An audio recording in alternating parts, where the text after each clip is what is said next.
so overwhelmed po. Kinabahan pero good kind of nervous. Kanina pa sinasabi sa mga interviews so hindi ako tumitingin sa mga familiar faces kasi parang may iyak ako na parang they're here and nag-grow na, nag-bloom na yung support na and love that they gave me all throughout. So yun po.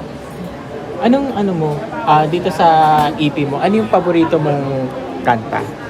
Dulo ng Bahagari po is my favorite by Sir Rox. Bakit? Anong meron dun sa ano? Parang medyo familiar po kasi siya sa genre when I was still doing covers noon sa YouTube. So that parang when I heard the song, I was like, this is for me. Medyo like similar siya sa mga before kong ginagawa. So yun. And also the lyrics as well. Super, it just resonates with me and kay Kaloy po. So I super love it. May ano ka ba dito? May mga contribution ka sa writing? Or... No, I wish I had the talent to write po. Pero thankfully, we have super talented writers po. Yan, si Trisha Denise, who performed Nonchalant kanina po with me earlier. We also have Jeremy G, ayan, and si Sir Rox po. Yung kanina yun sa iyo, yung sabi mo dedication sa kay Carl, narinig na niya ba yun before? Yeah, yes, so Ano actually, reaction niya? yeah, actually po, nandun siya throughout the whole process nung nire-record namin. So then, way before, parang last year pa po yata, mga November or December, nire-record na namin. So yun, narinig niya na Ano talaga. reaction niya? Yeah, like, he's just super amazed and maganda daw po talaga yung iyo and all the other tracks as well. So, meron din ba siyang parang na-help sa'yo dito sa pag-launch ng album mo? Yeah, of course. Like, his love and support with everything that I am doing now with the music and performing as well.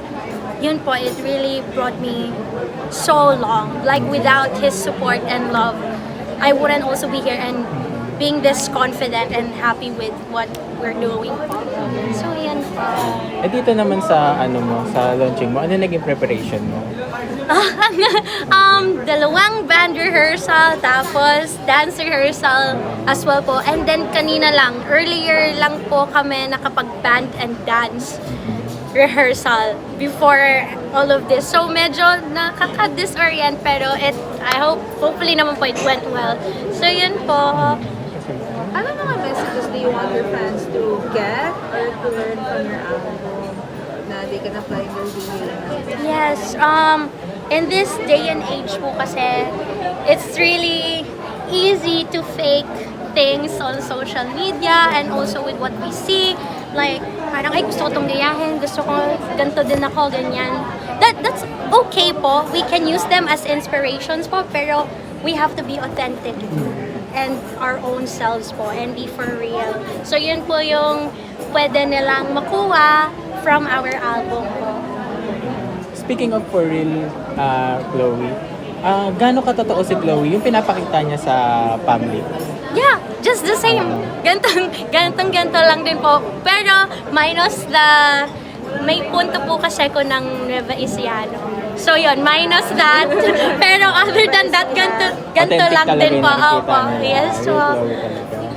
Do you sometimes feel misunderstood? And, how do you feel when people misunderstand you? And, if you could actually set the record straight on who you really are and who is the authentic you? Parang I don't want to put too much energy na po kasi to those people that misunderstand me, especially those people that are close-minded. So parang I would rather put all my energy to those people that support me and understand me without me even saying a thing. So, doon ko na lang po ibibigay yung energy and love ko sa suporta nila po sa akin po. Protect your peace. Yeah, of course po. Pero, how Thank do you you po. protect your peace, Chloe? Yeah. Nagbabla ka ba? Ganun? I just don't deal with it po. Like, honestly, I have fun also kapag mga nag-reply po ako sa mga like hate comments, ganyan. Honestly, it's just parang entertainment for me as well na lang din po. Kasi like, ang funny. Also, yung ibang mga stories, I'm like, what? Okay, sige, ginawa ko yan. Game, go. Like, parang, You know yourself more. yun nga, yeah. That's why people, opo, Parang, yeah, exactly po. Parang totoo ka din, ate. There. Parang, That's just experience bashing kasi. So, yes. Parang nakinig ka ng album ko, ate. Kabisado niya yun. Nonchalant. Ayun, invite yes. mo na rin.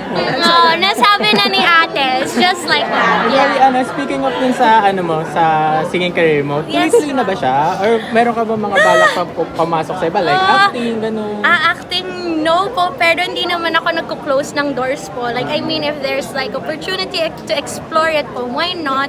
Pero I really want to focus more on singing. Talaga, yes po. Ano pang, ano pang dream mong kantahin dahil nasa music industry ka na? I cannot think on top of my head, pero collabs na lang, mga artists na collab. lang po, yeah. OPM. Yeah. Sino mga gusto mong makakollab? Si Ate Maymay, kasi nag-promise kami dapat meron kaming ASAP prod, pero yan, hindi natuloy, so we had na lang si Alexa Ilacad. So I also want to do more prods with her, or maybe like a collab on a song. And yeah, I also enjoy listening to Beanie. They just arrived kanina po, so yeah, super love them. May mga genre ka ba na gusto may record? Any, kahit ano po, yes, super game. Abangan niyo yung concert. Wala pa po! Pero Sana! may favorite game genre ka? Yun, mga pop po, yung madaling sabayan, para relatable for everybody. I can also try R&B, ballad, mga ganyan po. Anything po. Alright. Thank you, Chloe. Thank you po! So wala kang gusto makulab ka lalaki? 1621 po. They're super fun and so kind and very talented. So why not? 1621. Baba. Yeah. Carlos Yula din ba kumakanta? Oo. Sa banyo! Sabay ba kayo? Kinakantahan ka ba niya? Ganun. Kinakantahan ka ba niya? Ano kinakanta niya sa'yo? Wala! Ay, hindi siya kumakanta. Hindi, wait, alam ko na. Wait, ano siya? Meron siyang pyesa. Just Once, tsaka Ngiti. Kanta niya yun. Ginandyan niya yun sa'yo. Like, Kanta niya yun sa'yo talaga. Parang yung dedicated song niya sa'yo. Ganun. hindi, for fun lang. For fun lang. Pero kung Pero pwede na ding dedicated sa akin. Why not? Pero kung Acclaim ko mag-duet na. kayo, anong gusto niyong kantahin? Anong gusto mong Oh! kantahin? We tried doing bakit ngayon ka lang? Bakit ngayon?